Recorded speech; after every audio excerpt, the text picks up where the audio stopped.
बाकी पूरे देश में लोकसभा के चुनाव अभी संपन्न हुए हैं और अगर देशव्यापी तरीके से देखें तो इंडिया गठबंधन को जिस मकसद से लोकतंत्र की रक्षा के लिए, संविधान की रक्षा के लिए, देश की रक्षा के लिए बनाया गया था, उस मकसद में इंडिया गठबंधन काफी हद तक कामयाब रहा है। और जो निरंकुश सरकार थी, जो तानाशाही सरकार थी, उसकी तानाशाही को लोगों ने अंकुश लगा दिया है। लोगों ने पूर्ण बहुमत भारतीय जनता पार्टी को नहीं दिया। इंडिया गठबंधन अपने मूल मकसद में कामयाब रहा। हरियाणा की दृष्टि से अगर देखें तो इंडिया गठबंधन, हम पहले भी कहते थे, जब ये गठबंधन, कई लोग ये कहते थे ये नहीं होना चाहिए, नहीं होना चाहिए। कांग्रेस के भी कई वरिष्ठ साथी कहते थे कि ये गठबंधन नहीं होना चाहिए। मैंने तब भी पिछले 6 महीने लगातार ये कहा कि अगर गठबंधन हुआ तो हम 10 की 10 सीटें जीत सकते हैं और बिना गठबंधन के कांग्रेस एक भी सीट हरियाणा के अंदर नहीं जीत सकती। उस बात को कांग्रेस हाईकमान ने माना, आम आदमी पार्टी हाईकमान ने माना और गठबंधन हुआ। गठबंधन का परिणाम ये कि भारतीय जनता पार्टी 10 सीटों पर जो पिछली बार जीती थी वो 5 सीटों पर सिमट गई। मेरा आज भी ये मानना है कि 10 की 10 लोकसभा सीटों पर भारतीय जनता पार्टी को ये गठबंधन बहुत बुरी तरह से हरा सकता था। ये लोगों का गठबंधन था, लेकिन कुछ वजह ऐसी रही जिनकी वजह से भारतीय जनता पार्टी को 5 सीटों के ऊपर एज मिल गया। अगर ये लोगों के समर्थन से एज मिला होता तो बात समझ में आती, लेकिन अगर उसकी वजह भीतरघात हो तो उसकी समीक्षा होना बहुत जरूरी है, उसके ऊपर सवाल उठना बहुत जरूरी है। हम तो आम आदमी हैं, हमको बहुत ज्यादा पॉलिटिक्स आती नहीं। ना अरविंद केजरीवाल जी ने हमें ये षड्यंत्र करना, साजिशें करना, पॉलिटिक्स करना सिखाया।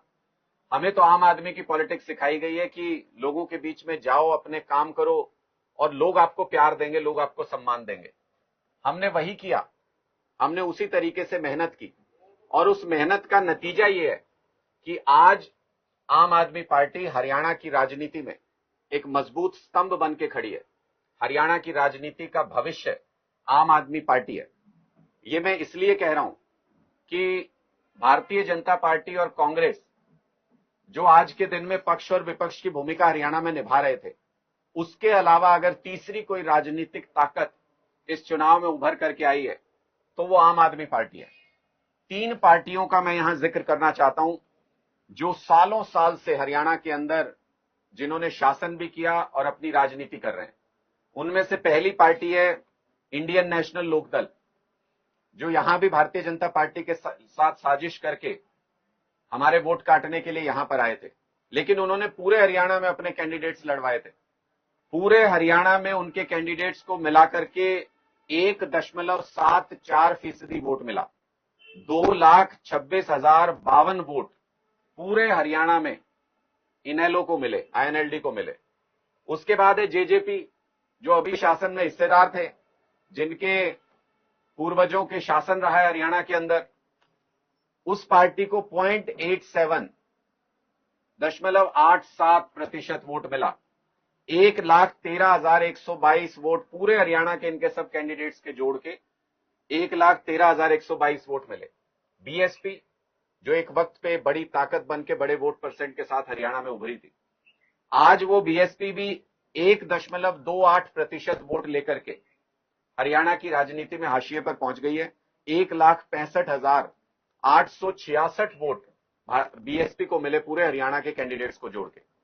अगर इन तीनों के सारे वोट जोड़ लिए जाएं तो इनके कुल वोट बनते हैं 5,05,040 वोट।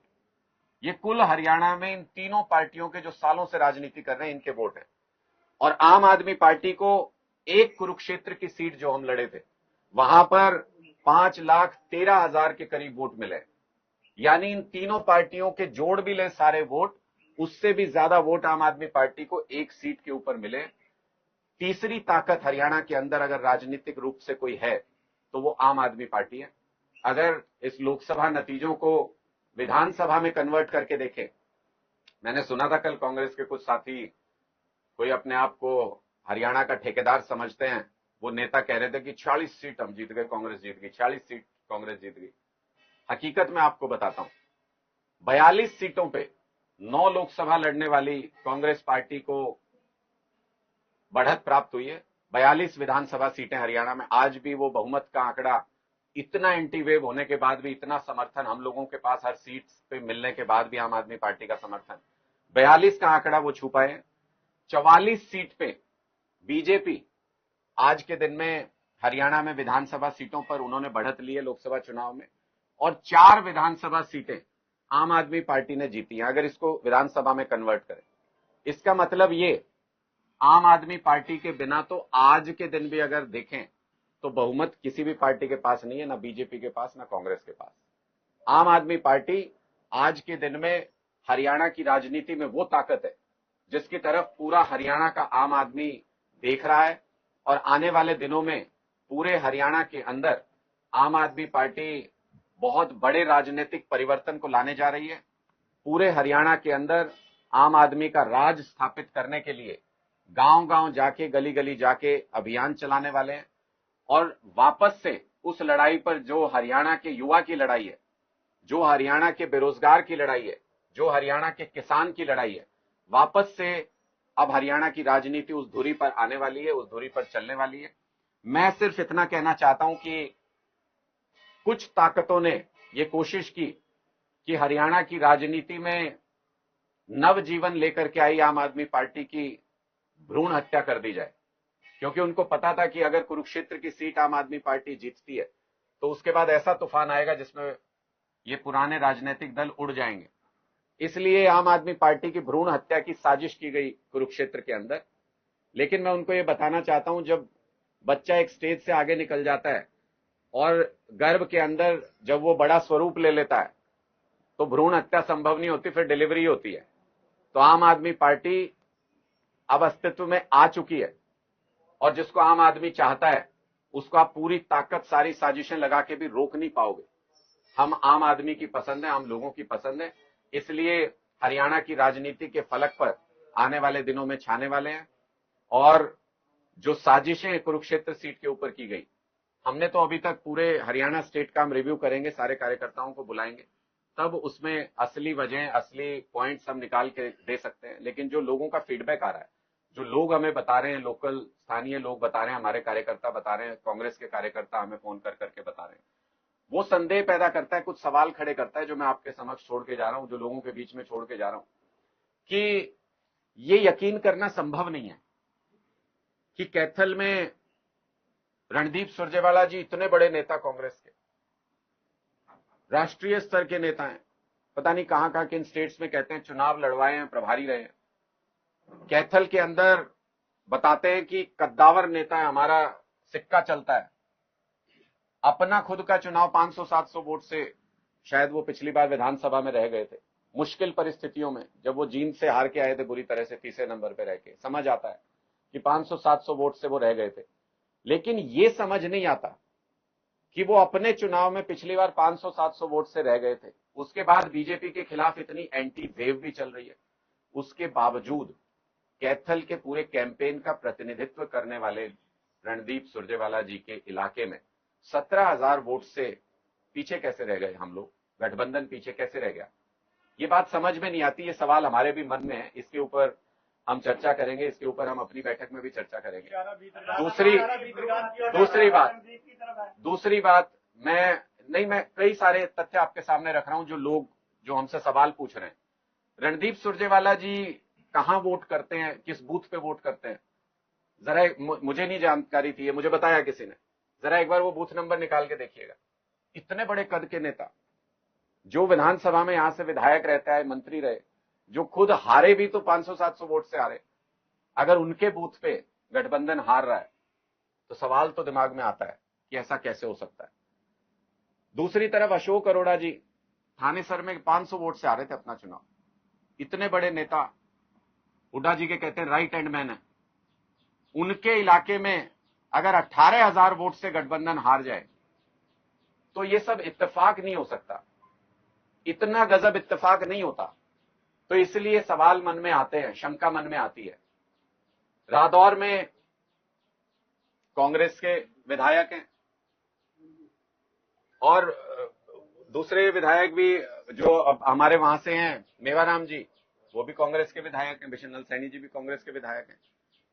क्या गजब इत्तेफाक है कि जहां जहां कांग्रेस के विधायक थे, जहां जहां कांग्रेस के कद्दावर नेता थे, उन कॉन्स्टिट्यूएंसीज के अंदर हम हार जाते हैं लोकसभा चुनाव में।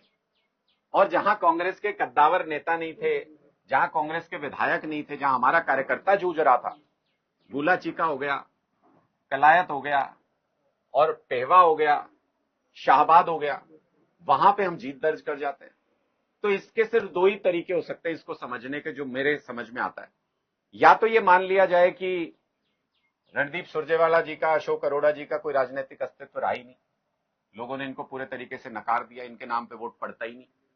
तो हम ये समझ सकते हैं कि आम आदमी पार्टी को ये सारा वोट मिला और हम 17,000 वोट पीछे भारतीय जनता पार्टी से, आगे आने वाले समय में मेहनत करेंगे। लेकिन अगर रणदीप सुरजेवाला जी के नाम पे वोट पड़ता है, उनको वोट मिलता है, उनका कद है, तो फिर 17,000 वोट से कैसे हार गए, इसका जवाब तो हमको तलाशना पड़ेगा। हम जितनी ईमानदारी से मेहनत करते हैं, कांग्रेस के साथ सारी सीटों पे लग के हमारे कार्यकर्ताओं ने ईमानदारी से मेहनत की, वोट दिलवाया, जिसकी वजह से 5 सीटों पे कांग्रेस पार्टी जीती। तो हम फिर सवाल भी उतनी ही ईमानदारी से पूछते हैं कि जहां हमारे कार्यकर्ता ने मेहनत की, गांव में कांग्रेस का कार्यकर्ता रो रहा है आज के दिन में, कांग्रेस के कार्यकर्ताओं का रोते हुए फोन आया मेरे पास, गांव के लोगों का। उन्होंने कहा, जी आपके कार्यकर्ताओं ने, आम आदमी पार्टी के कार्यकर्ताओं ने पसीना बहाया, हमने पसीना बहाया, कांग्रेस के एक एक कार्यकर्ता ने गांव में। ये बड़े नेताओं ने ऐसा क्या किया जिसकी वजह से कि हमारे साथ ये धोखा हो गया। तो कांग्रेस के कार्यकर्ताओं को भी इस बात की निराशा है कि ये जो भीतरघात जिस तरीके से हुई है, उसका कहीं ना कहीं खामियाजा भुगतना पड़ा है। और आने वाले समय में आम आदमी इस बात को देख रहा है, हम उनके कोर्ट में इस बोल को छोड़ते हैं कि वो इस पूरी परिस्थिति को किस तरीके से देखते हैं और आने वाले समय में कैसे इस परिस्थिति का जवाब देते हैं। निश्चित तौर पर पूरे हरियाणा के अंदर एक एक गांव में जाके, अब जो ये फूल खिला है हरियाणा के अंदर, जो कमल का फूल मुरझा गया और आम आदमी पार्टी का जो झाड़ू जो है वो खिल करके आई है, अब उसको एक एक गांव तक पहुंचाना है, एक एक व्यक्ति तक पहुंचाना है और पूरे हरियाणा के अंदर आम आदमी पार्टी का, आम आदमी का राज स्थापित करना है। का कहना है जो भ्रूण आम आदमी पार्टी भ्रूण रूपी है, उसको मारने वाले कांग्रेस के जो नेता हैं, क्या कहना है आपका? देखिए, निश्चित तौर पे ये सवाल हम सबके जहन में है। बहुत सारे कार्यकर्ताओं के मेरे पास फोन आए, बहुत सारे फीडबैक आए, कईयों ने तो उदाहरण दिए बाकायदा, जो मैंने आपके समक्ष भी रखे हैं। कईयों ने तो लोगों के नाम बताए कि ये उनके कट्टर कार्यकर्ता हैं, घर पे रहते हैं, बूथ पे किसके बैठे थे वो देख लीजिए। 119 नंबर तो सुरजेवाला का हार रही है वहां पे।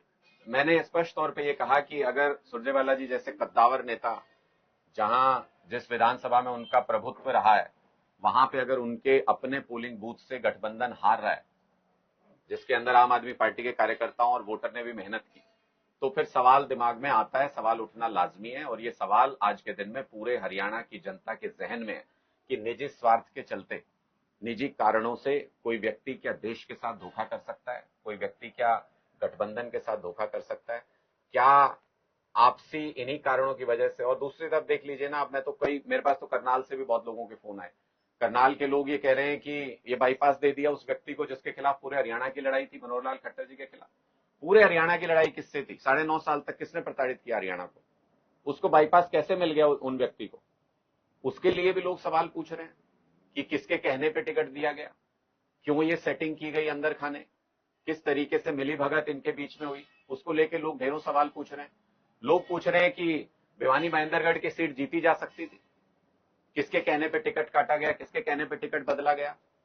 तो अगर देश को सर्वोपरि मान के हमने गठबंधन किया था, लेकिन अगर कुछ नेता अपने निजी स्वार्थ, अपने निजी कारणों, अपने बच्चों को आगे बढ़ाने के लिए अगर देश हित के खिलाफ काम करते हैं, तो आवाज उठेगी, लोगों के मन में सवाल उठेंगे और उनका जवाब भी लोगों को ही तलाशना है कि आपको आने वाले समय में ऐसे लोग चाहिए या आपको आने वाले समय में आम आदमी की तरह, आम आदमी पार्टी की तरह मेहनत कश नेता चाहिए। सुरजेवाला के अलावा जो आपने अशोक अरोड़ा का नाम लिया, मेवाराम का नाम, और कितने ऐसे नेता हैं जिनको मानते हैं कि भीतरी घात जो हुआ है? देखिए, मुझे बताने की जरूरत ही नहीं है, आप सबके सामने सारा डाटा है, आप उठा के देख लीजिए। जहां भी 9 विधानसभा थी इस कुरुक्षेत्र लोकसभा के अंदर, जहां भी कांग्रेस पार्टी के विधायक थे या उनके कद्दावर नेता थे जो कैंपेन संभाल रहे थे, जिनको हमने बाईपास तक नहीं किया, कैंपेन उनके हाथ में था टोटल तरीके से, आप सबने ऑब्जर्व किया है, उसके बावजूद अगर वहां हारते हैं तो जिम्मेदारी किसकी है? या तो ये मान लिया जाए कि इनका प्रभाव लोगों में खत्म हो चुका है लोग रणदीप सुरजेवाला जी, अशोक अरोड़ा जी के नाम पे वोट ही नहीं देना चाहते, तो फिर आने वाले चुनाव में भी वही सत्य रहेगा। और या फिर ये मान लिया जाए कि प्रभाव तो उतना ही है, लेकिन 100% देना नहीं चाहते थे, दिया नहीं गया। तो ये सवाल हमारे जहन में है। हम इसके ऊपर समीक्षा बैठक पूरे प्रदेश के कार्यकर्ताओं को, पूरे प्रदेश के पदाधिकारियों को बुला के जल्द करेंगे, उन सबकी भी राय लेंगे। सर, आपकी बातों से लग रहा है गठबंधन टूटने की कगार पे है। गठबंधन तो मुझे लगता है कि इसमें कोई संदेह किसी प्रकार का होना नहीं चाहिए। गठबंधन लोकसभा चुनाव के लिए किया गया था। हमने इसी में एक सवाल जोड़ना चाहूंगा। भूपेंद्र सिंह हुड्डा ने कल कहा है कि हम अकेले चुनाव लड़ने के लिए सक्षम हैं और हम आगे गठबंधन नहीं करेंगे। देखिए, दो सवाल है, मैं दोनों का अलग अलग जवाब दे देता हूं। एक तो स्थिति पहले से स्पष्ट है, इसमें कोई एम्बिग्युइटी किसी तरीके की है नहीं। आप लोगों ने लोकसभा चुनाव से पहले भी हमसे ये सवाल पूछा था, हमने तब भी ये जवाब दिया था। ये गठबंधन देश और संविधान बचाने के लिए, लोकतंत्र बचाने के लिए राष्ट्रीय स्तर पर किया गया गठबंधन था। स्टेट के अंदर हमारा कोई गठबंधन नहीं है। 90 की 90 विधानसभा सीटों पर आम आदमी पार्टी अपने दम पे चुनाव लड़ेगी, अपनी ताकत से चुनाव लड़ेगी, इसमें कोई एम्बिग्युइटी नहीं है। और यही भूपेंद्र हुड्डा जी थे जो पहले कहते थे कि हम सक्षम है 10 की 10 लोकसभा सीटें लड़ने में। मैंने तब भी बताया था, काहे के सक्षम है भाई, बाप बेटा दोनों हार गए थे पिछला लोकसभा चुनाव। ये तो आम आदमी पार्टी को धन्यवाद कीजिए कि हमने इंसिस्ट करके, लगातार कह के ये गठबंधन किया, जिसकी वजह से 5 सीटें कांग्रेस पार्टी को हरियाणा के अंदर नसीब हो गई। और आज भी ज्यादा अहंकार में आने की जरूरत नहीं है हुड्डा साहब। ना आपके पास नंबर है, ना भारतीय जनता पार्टी के पास नंबर है बहुमत का। बहुमत का नंबर आम आदमी पार्टी के पास है। इसलिए अपनी स्थिति में रहिए और लोगों ने जो आपको मत दिया है उसको अपना मत समझ के अहंकार में मत आइए। देश को बचाने के लिए, लोकतंत्र को बचाने के लिए लोगों ने मतदान किया था। अब हरियाणा के मुद्दों के ऊपर बहस होगी, और अब जब हरियाणा के मुद्दों के ऊपर बहस होगी तो लोग सवाल पूछेंगे कि आपकी सरकार के अंदर दलितों के ऊपर जिस तरीके के अत्याचार हुए, वो सवाल भी आपके सामने आएंगे। आपकी सरकार के अंदर युवाओं को जिस कदर बेरोजगारी का सामना करना पड़ा, वो सवाल भी सामने आएंगे। एक ही सिक्के के दो पहलू बेरोजगारी के मामले में कांग्रेस और भारतीय जनता पार्टी पहले से रहे हैं। तो जब हरियाणा के स्तर की बात होगी, हरियाणा के मुद्दों पे बात होगी, तो किसानों की भी बात होगी, युवाओं की भी बात होगी, महिलाओं की भी बात होगी, दलितों के ऊपर हुए अत्याचार की भी बात होगी। उन सवालों का सामना कीजिएगा और तब बताइएगा कि आप कितने सक्षम हैं। आम आदमी आज के दिन हरियाणा के लोगों की पसंद है, और अगर पूरे हरियाणा के अंदर आप इस लोकसभा के नतीजे को, इन वोट को रेप्लिकेट करके देख लें, तो आने वाली सरकार में सबसे महत्वपूर्ण भूमिका आम आदमी पार्टी की होने जा रही है। हरियाणा के विधानसभा चुनावों में सबसे महत्वपूर्ण भूमिका आम आदमी पार्टी की। दिल्ली बाजीगर का ये कहना है कि जो गुप्ता को वोटें मिली है वो कांग्रेस की वोट है, आम आदमी पार्टी के तो कार्यकर्ता यहाँ पर थे ही नहीं। अरे छोड़ दो ना, दिल्लू राम जी को पूछे कौन है यार, रिटायरमेंट झेल रहे हैं अपनी, चलते रहे। आपने कहा कि रणजीत सुरजेवाला ने कैंसर से हरवा दिया है, जैसे आप सपोर्ट नहीं किया पूरे तरीके से, वैसे आप मान रहे हैं कि क्षेत्र थानेसर के अंदर अशोक अरोड़ा नहीं की, लेकिन क्या आप मानते हैं कि पेवा के अंदर जैसे संदीप सिंह मंत्री रहे हैं और कमलेश जाटव मंत्री रही है, तो उन्होंने भीतरघात किया है? देखिए, जो संदीप सिंह मंत्री रहे हैं उनके खिलाफ तो मेरा सवाल तो वही है, उनके खिलाफ तो रिजेंटमेंट था, उनके खिलाफ बहुत जबरदस्त लोगों के अंदर आक्रोश था। यहाँ मंत्री जिनको हटाया गया कलायत में, इनके खिलाफ जबरदस्त आक्रोश था। मेरा सवाल यही है कि इस पूरे इलाके में दो दो मंत्रियों के हटने के बाद, इतनी एंटी वेव होने के बाद भी अपने पहले के रिकॉर्ड से अगर वोट नीचे जाता है तो उसके लिए जिम्मेदार कौन है? जिसके इनसे पूछ के पोलिंग एजेंट लगे, इनसे पूछ के सारा प्रचार हुआ, पोस्टर्स पे इनको सबसे जगह, स्टेज पे इनको सबसे जगह, तो जिम्मेदारी कौन लेगा हार की? या तो ये स्वीकार कर लें कैमरे के ऊपर आके कि अब हमारा राजनीतिक अस्तित्व नहीं बचा, लोग हमारे कहने पे वोट देते ही नहीं, कैथल के लोग हमारे कहने पे, लोग थानेसर के लोग वोट देते नहीं। या तो ये स्वीकार कर लें, या फिर ये बताएं कि अगर आपका राजनीतिक अस्तित्व है तो ये हुआ कैसे, इसका जवाब तो कोई तो देगा। इसलिए इस भीतरघात को लेके आज के दिन सिर्फ हम सवाल नहीं पूछ रहे हैं। ये गठबंधन से गद्दारी नहीं है, जिसने भी की हो, मैं नाम नहीं लेता, जिसने भी की हो, सारी सीटों पे देख लीजिएगा। ये गठबंधन से गद्दारी नहीं है, ये देश से गद्दारी है, ये हरियाणा से गद्दारी है, और पूरे हरियाणा के लोग इस गद्दारी को देख रहे हैं, इसका जवाब देंगे। दिल्ली के अंदर एक भी सीट नहीं आई सर, दिल्ली के अंदर। देखिए, दिल्ली अनुराग जी, आपने एक मिनट बोली, ये हमारे पास, ये दोनों पार्टियों के पास आंकड़ा नहीं है, हमारे पास आंकड़ा है सरकार बनाने का, तो आप जेजेपी की भूमिका में जानना चाहते हो? देखिए, मैं आज के हालात की बात कर रहा हूं, जो आज के नंबर्स है, मैं सिर्फ उसके ऊपर बात कर रहा हूं। अभी तो हमारा विधानसभा कैंपेन शुरू भी नहीं हुआ, अभी तो हम विधानसभा के प्रश्नों को लेकर लोगों के पास गए भी नहीं। अभी तो हम हरियाणा की जो समस्याएं हैं लोगों के जहन में, उन समस्याओं को पटल पे लाए भी नहीं।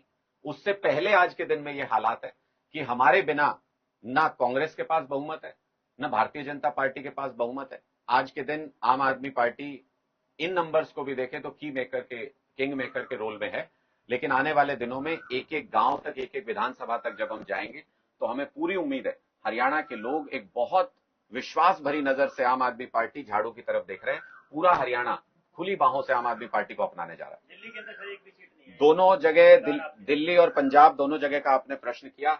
हर राज्य के राजनीतिक हालात अलग होते हैं, उनकी समीक्षा अपने अपने स्तर पे की जा रही है। मेरे पास जो हरियाणा को लेकर फीडबैक था, मैं उस पर विशेष रूप से आज मैं यहाँ पर बात कर रहा था। धन्यवाद।